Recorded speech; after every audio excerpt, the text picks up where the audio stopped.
Hello साथियों, मैं BL लूणा मेरे यूट्यूब चैनल स्टडी टाइम में आपका हार्दिक स्वागत करता हूं। पिछली जो क्लास थी उसके अंदर हमने भारतेंदु के नाटकों के बारे में देखा, उनसे कौन से क्वेश्चन बनते हैं, उनके जो नाटक थे उनको हमने सूत्र से किस प्रकार याद किया जा सके वो ट्रिक भी देखी। इस क्लास के अंदर हम जो भारतेंदु युग के जो अन्य कवि बचे हैं, अन्य जो लेखक है उनके बारे में देखेंगे। अगर आप मेरे चैनल पर पहली बार विजिट कर रहे हो तो चैनल को सब्सक्राइब कर ले, बेल आइकन को ऑल पे प्रेस कर ले, ताकि जब भी मैं कोई नया वीडियो अपलोड करूं तो उसका नोटिफिकेशन आपको मिल सके। इस चैनल पर आपको संपूर्ण जो फर्स्ट ग्रेड का कोर्स है हिंदी से संबंधित वो संपूर्ण कोर्स करवाया जाएगा, तो आप चैनल को सब्सक्राइब जरूर कर ले। प्रत्येक दिन वीडियो है वो शाम के 5:15 बजे अपलोड हो जाती है, तो आप कंटिन्यू मेरे चैनल से जुड़े रहे। वीडियो में किसी भी प्रकार का आपको कंफ्यूजन या डाउट नजर आता है तो आप मेरे को कमेंट कर सकते हो। बिना समय गंवाए हम बात करते हैं भारतेंदु के जो अन्य कवियों में नाम आता है बद्रीनारायण चौधरी, प्रेमगन। तो मेन नाम इनका बद्रीनारायण चौधरी है, प्रेमगन इसको उपाधि दी गई। प्रमुख रचनाओं की बात करें इनकी, जीर्ण जनपद, आनंद अरुणोदय, हार्दिक हर्षादर्श और लालित्य लहरी, ये चार जो रचनाएं हैं वो बद्रीनारायण चौधरी की महत्वपूर्ण रचना है। उपनाम की बात करें तो इसको अब्र भी कहा जाता है, जो उर्दू काव्य में, यानी उर्दू जो काव्य इन्होंने रचना की है, ये हिंदी की बात करें हम, उर्दू में इन्होंने जो काव्य रचना की है वहां पर इनका नाम अब्र आता है। नागरी निर्द 1873 ईस्वी, साप्ताहिक पत्र मिर्जापुर से, यानी दो पत्र इन्होंने जो प्रकाशन किया था, एक तो नागरी निर्द है और दूसरा आनंद कादिबिनी है, जो 1881 ईस्वी में ये मासिक पत्र था जो मिर्जापुर से। तो दोनों पत्र है, एक नागरी निर्द है, दूसरा आनंद कादिबिनी है। नागरी निर्द 1873 ईस्वी में, आनंद कादिबिनी है वो 1881 ईस्वी में। पहला जो नागरी निर्द है वो साप्ताहिक है और ये मासिक है, दोनों पत्र है वो मिर्जापुर से निकलते थे। इनके लिए मैंने एक छोटा सा सूत्र बनाया कि इनको भी हम याद कर सके, यानी जहां जहां ट्रिक बन सकती है वो मैंने बनाने की कोशिश की है, आपका जो सिलेबस है वो थोड़ा सरल हो सके। बद्री आना मिर्जापुर 81-93 मासा, यहाँ पर जो 73 है ना, ये मिस्टेक है, यहाँ पर 93 है, 93 81 है, तो ये आप थोड़ा इसमें संशोधन कर लेना। ये जो बताइए मैंने सन, ये जो 1893 कर लेना, यहाँ पर 73 नहीं है, एक मिस्टेक है ये। तो बद्री आना मिर्जापुर 81-93 आगे मासा लिखा है, तो बद्री का मतलब हो जाएगा बद्री नारायण चौधरी प्रेमगन, आना का मतलब, आ का मतलब हो जाएगा आनंद कादिमिनी, और ना का मतलब हो जाएगा नागरी निरत। मिर्जापुर दोनों मिर्जापुर से प्रकाशित होती थी। 81 का मतलब 1881 में, तो पहले आ आया तो आनंद कादिबिनी 1881 में, और 1893 में ना आया तो नागरी निरत 1893। मासा का मतलब मा यानी मासिक और सा यानी साप्ताहिक, तो आनंद कादिबिनी है वो मासिक है, और ना का मतलब बाद में आया तो ये इधर आया, तो ये साप्ताहिक है। तो देख लो यहाँ पर ये साप्ताहिक है और ये मासिक है, तो इस सूत्र को आप याद कर लेना, बद्री आना मिर्जापुर 81-93 मासा। तो यहाँ पर 73 नहीं है, वो 93 है, इसमें आप संशोधन कर लेना। आगे हमारा आचार्य शुक्ल के अनुसार हिंदी में समालोचना का सूत्रपात बालकृष्ण भट्ट व बद्री नारायण चौधरी ने किया, यानी हिंदी में जो समालोचना है उसका जो सूत्रपात है वो किसने किया है, बद्री नारायण चौधरी और बालकृष्ण भट्ट ने किया, ये मानना है आचार्य रामचंद्र शुक्ल का। आगे देखिए प्रताप नारायण मिश्र,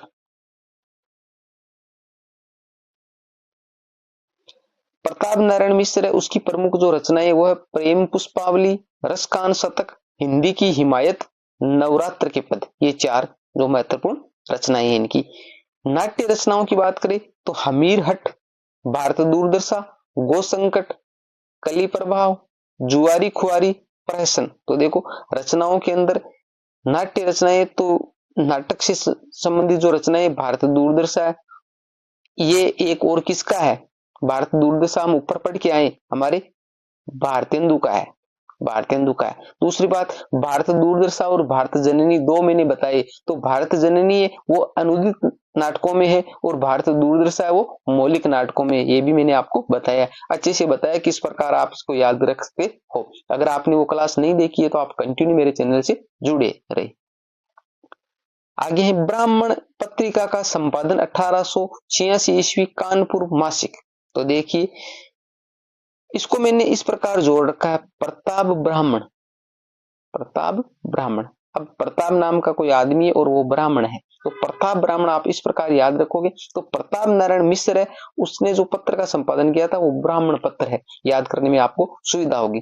और इसका जो संपादन वो 1886 ईस्वी में था और ये कानपुर से निकलता था, मासिक था, महीने में एक बार निकलता था। तो ये 1886 ईस्वी कानपुर। ये कुछ चीजें हैं जो आप अपने आप से याद कर लीजिए और कुछ चीजें जो ट्रिक से याद कर लीजिए। आगे देखो, किसी नाटक में अभिनय करने के लिए, मूंछ मुड़वाने के लिए अपने पिता से आज्ञा मांगी। यानी प्रताप नारायण मिश्र है, इन्होंने कोई एक नाटक था, उस नाटक में अभिनय करने के लिए यानी उसमें कोई पात्र का रोल निभाने के लिए अपने पिता से मूंछ मुड़वाने का जो आज्ञा है वो मांगी, भाई परमिशन बोल सकते हैं।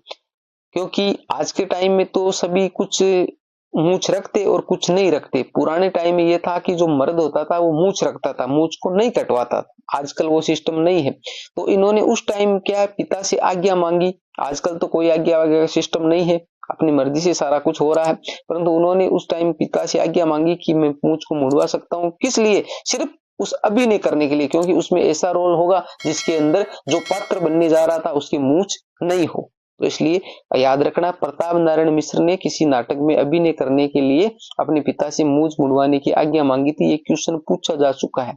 जिस प्रकार एक नाटक में भारतेंदु ने किसकी वो पात्र की भूमिका निभाई थी, तो जानकी मंगल जो नाटक है शीतला प्रसाद त्रिपाठी का, जानकी मंगल नाटक है शीतला प्रसाद त्रिपाठी का, उसके अंदर भारतेंदु ने लक्ष्मण की भूमिका निभाई थी। किसकी भूमिका निभाई थी? लक्ष्मण की। तो ये सारी बातें आपको अच्छे से याद रखनी है।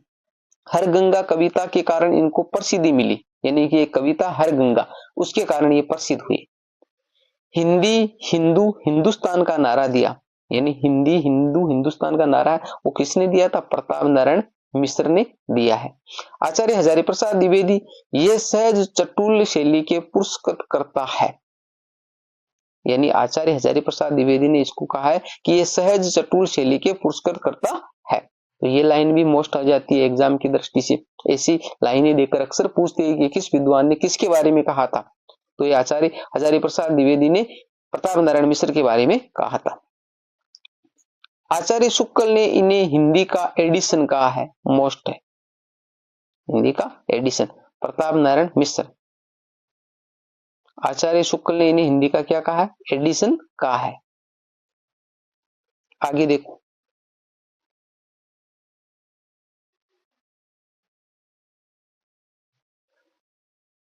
आगे अंबिका दत्त व्यास। अंबिका दत्त व्यास प्रमुख इनकी रचनाओं की बात करें, पावस पचासा 1886 ईस्वी, हो होरी 1891 ईस्वी, शिवराज विजयम संस्कृत उपन्यास है ये, शिवराज विजयम है वो संस्कृत भाषा में लिखा गया।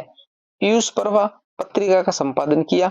घटिका शतक, शतावधान व अभिनव बाणभट्ट अन्य नाम, यानी जो अंबिका दत्त व्यास है इनके अन्य नाम है घटिका शतक, शतावधान और अभिनव बाणभट्ट।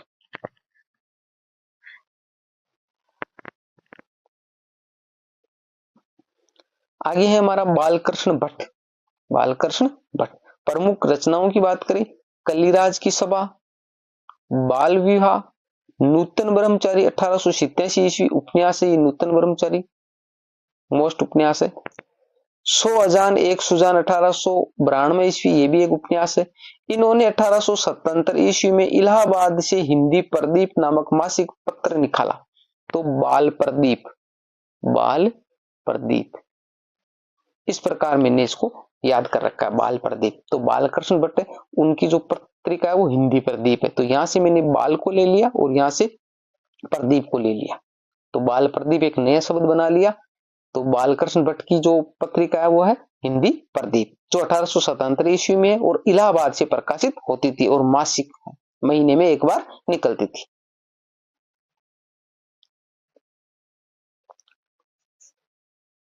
प्रेमपुंज नामक पत्रिका का संपादन किया, यानी जो बालकृष्ण भट्ट है उन्होंने प्रेमपुंज पत्रिका उसका भी संपादन किया है, परंतु ज्यादा जो महत्वपूर्ण है वो हमारे हिंदी प्रदीप है। इससे संबंधित क्वेश्चन पूछा जाता है, हिंदी प्रदीप की पत्रिका है, तो ऐसे क्वेश्चन अक्सर पूछे जाते हैं। इनका प्रकाशन वर्ष पूछा जाता है, कहाँ से प्रकाशित होती थी, तो मासिक थी या साप्ताहिक थी, तो ये जो महत्वपूर्ण हो जाती है हमारे बालकृष्ण भट्ट के हिसाब से।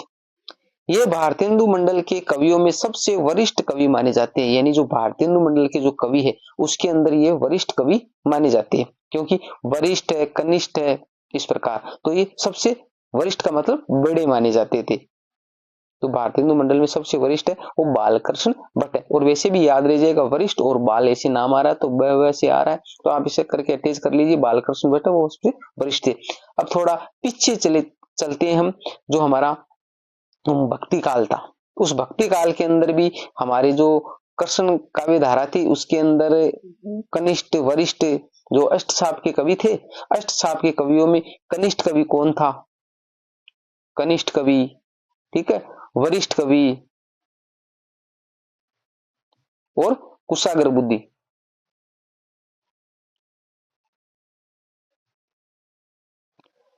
तो देखिए जो अष्टसाप के कवि थे उसके अंदर कनिष्ठ कवि कौन था, वरिष्ठ कवि कौन था और कुशाग्र बुद्धि कौन था? तो एक बार रिवीजन हो जाएगा, हम कर लेते हैं। तो कनिष्ठ कवि की बात करें तो वो हमारे नंददास थे, नंददास। कनिष्ठ कवि कौन थे? नंददास। वरिष्ठ कवि कौन थे? कुंभनदास, कुंभनदास। और कुशाग्र बुद्धि कौन थे? कृष्णदास, कृष्णदास। और इसका मैंने सूत्र भी आपको बता रखा है, सूर्य के कृष्ण, आनंद के कुंभ, नंद के गोविंद, चतुर छोतुम। तो ऊपर वाली लाइन के अंदर कौन आ रहे हैं? ऊपर वाली लाइन के अंदर वो आ रहे हैं जो हमारे बल्बाचार्य के शिष्य थे, और नीचे वाली लाइन के अंदर हमारे कौन आ रहे हैं? जो विठलनाथ के शिष्य थे। अगर वो क्लास आपने नहीं देखी है तो मेरे चैनल पर कंटिन्यू उपलब्ध है, आप जाकर उसको देख सकते। फर्स्ट ग्रेड के नाम से प्ले लिस्ट भी बनी हुई है, उसके अंदर सारी वीडियो है, तो आप उसको विजिट कर सकते हो। ठीक है, एक बार वापिस इरेज करते हैं इसको।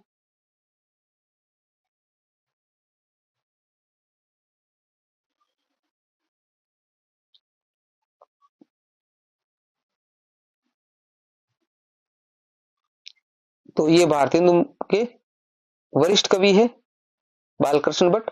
हिंदी प्रदीप पत्र के मुख्य पृष्ठ पर यह वाक्य लिखा रहता था, ये वाक्य लाइन देकर पूछा गया है कि जो शुभ सरस देश सने पूरित प्रकट हवे आनंद भरे, ये वाक्य है किस पत्र के मुख्य पृष्ठ पर लिखा रहता था? तो वो हिंदी प्रदीप बालकृष्ण भट्ट का, जो 1877 ईस्वी में प्रकाशित होता था, इलाहाबाद से प्रकाशित होता था, मासिक पत्र था।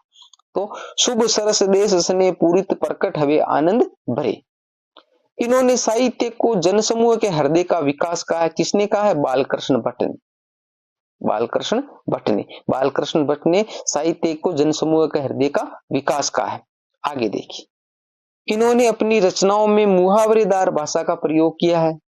आचार्य हजारी प्रसाद द्विवेदी ये तीखी और झंझना देने वाली भाषा में खरी खरी सुना देने वाले कवि माने जाते हैं। ये लाइन मोस्ट है, यानी आचार्य हजारी प्रसाद द्विवेदी ने इनके बारे में, किनके बारे में? बालकृष्ण भट्ट के बारे में कहा कि ये तीखी और झंझना देने वाली भाषा में खरी खरी सुना देने वाले कवि माने जाते हैं। यानी जो मुंह पर बात करने वाला होता है वो कवि थे ये, यानी जो जिसके सामने जैसा था उसके बारे में वैसा ही बताते, कोई लुका छिपा की बात नहीं रखते थे। तो कहने का मतलब सामने जो कहने वाला होता है वो। तो आचार्य हजारी प्रसाद द्विवेदी ने कहा है, क्योंकि जहां पर ये आता है हमारे को याद रहता है ये किसके बारे में कहा था? बालकृष्ण भट्ट के बारे में कहा था। किसने कहा था? हजारी प्रसाद द्विवेदी ने कहा था। परंतु जब एग्जाम में होता है तो वहां पर हजारी प्रसाद द्विवेदी, महावीर प्रसाद द्विवेदी, आचार्य रामचंद्र शुक्ल, डॉक्टर नगेंद्र ऐसे नाम देते हैं, तो ये सारे विद्वान मोस्ट है इनकी रचना, तो वहां कंफ्यूजन हो जाता है। तो अच्छे से याद करना, ये आचार्य हजारी प्रसाद द्विवेदी ने कहा है किनके बारे में? बालकृष्ण भट्ट के बारे में। आगे जो राधा कृष्ण दास है उसके बारे में अगली क्लास के अंदर हम देखेंगे। राधा कृष्ण दास, 2-3 कवि और बच्चे हैं और थोड़े से कवि है जो अन्य भारतेंदु के जो अन्य कवि है उनमें, और उसके बाद में हमारा भारतेंदु युग है वो कंप्लीट हो जाएगा, और उसके बाद में आएगा द्विवेदी युग, उसके बारे में हम देखेंगे। तो भारतेंदु युग के बारे में हमने इसके अंदर कंप्लीट जो मैटर बनता है, भारतेंदु के जो अलग अलग जो कवि है, विद्वान है, उनसे संबंधित वो सारा मैटर अच्छे से देख लिया। इतना मैटर अगर आप अच्छे से कर लेते हो तो आपके एग्जाम में भारतेंदु युग से संबंधित कोई दिक्कत आने वाली नहीं है। एक आध प्रश्न अगर छूट भी जाता है तो उसका आपको टेंशन नहीं लेना है। मोस्ट यही क्वेश्चन बनते जो मैंने यहाँ पर लेने की कोशिश की। अगर वीडियो पसंद आई है तो इसको लाइक करिए, अपने दोस्तों के साथ में भी शेयर कीजिए। अभी तक आपने चैनल को सब्सक्राइब नहीं किया तो सब्सक्राइब जरूर कर ले। मिलते हैं अगली वीडियो में, तब तक के लिए जय भीम, जय भारत।